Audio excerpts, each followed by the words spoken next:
நமஸ்காரம். ஜூன் மாத பலன்களில் கன்னின்னு பார்க்கும்போது, கன்னிக்கு முதல் வாரம் கொஞ்சம் சலனமாக இருந்தால் கூட, ஜூன் 7க்கு பின்பு ராசிநாதன் சொல்லக்கூடிய புதன் பகவான் ஆட்சி வலுவு, அதுவும் மிகப்பெரிய உயர கேந்திர ஸ்தானம்னு சொல்லக்கூடிய கர்மஸ்தானம்னு சொல்லக்கூடிய 10ஆம் இடத்துலேயே ஆட்சி வலுவோடு இருக்க போகிறார். அப்போ வேலையில் நல்ல மாற்றங்கள், வேலை இல்லாதவர்களுக்கு வேலை கிடைக்குது. அதே சமயம் பதவி உயர்வுக்காக வெயிட் பண்ணவங்களுக்கு அதுக்கான 10ஆம் அதிபதி திசை புத்தி உங்கள் நடப்பில் இருந்துச்சுன்னா பதவி உயர்வு அமைகிறது. இந்த மாதிரி நல்ல விஷயங்கள்லாம் கிடைக்கிறதுக்கான வாய்ப்புகள் இருக்குது. சுயதொழில் முன்னேற்றம், அதே மாதிரி இந்த புரோக்கரேஜ் தொழில் செய்கிறவங்க பார்த்திங்களா, கொடுக்கல் வாங்கல் புரோக்கரேஜ் தொழில், அந்த மாதிரி தொழில்களுக்கெல்லாம் நல்ல லாபங்கள் கிடைக்கிற மாதமாக இந்த ஜூன் மாதம் கண்டிப்பாக இருக்கும் அப்படின்னு சொல்லலாம்.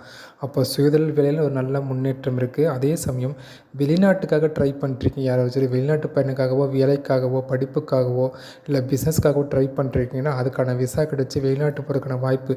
ஆனால் அதுக்கு உங்கள் சுயஜாதகமும் வழிவிடணும் இல்லையா?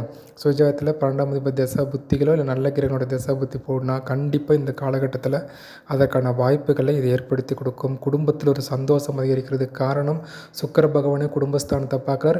அது போக குடும்பஸ்தானத்தை பார்த்து வலுவாக்குறதுனாலையும் மட்டமத்தில் இருக்கிறதுனாலையும் கண்டிப்பாக வாழ்க்கை துணை மூலிமா ஒரு ஆதாயம், குடும்பத்தோட சந்தோஷம், பணவரவு, வாழ்க்கை துணை மூலிமா கிடைக்க வேண்டிய பணவரவுகள் கிடைக்கிறது. இந்த மாதிரி அமைப்புகள் எல்லாமே இந்த மாதத்தில் நீங்கள் எதிர்பார்க்கலாம்.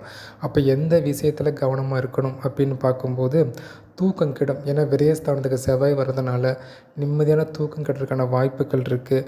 அதே சமயம் பாதம் சார்ந்த விஷயங்களில் கொஞ்சம் கவனமாக இருந்துக்கணும். நீங்கள் பாதத்தில் அடிபடலாம், இல்லை பாதம் சார்ந்த பிரச்சனை ஏற்கனவே இருக்குன்னா அது பெரிதாகலாம். ஸோ பாதத்துலேயும் தூக்கத்துலேயும் கொஞ்சம் கவனமாக நீங்கள் இருந்துக்கிறது உத்தமம். உங்களுக்கு சந்திராஷ்டம காலம் அப்படின்னு பார்க்கும்போது ஜூன் 21 மற்றும் 22 இந்த மாதிரி காலகட்டத்தில் முக்கிய முடிவுகளை தவிர்த்துக்கிறது உத்தமம்.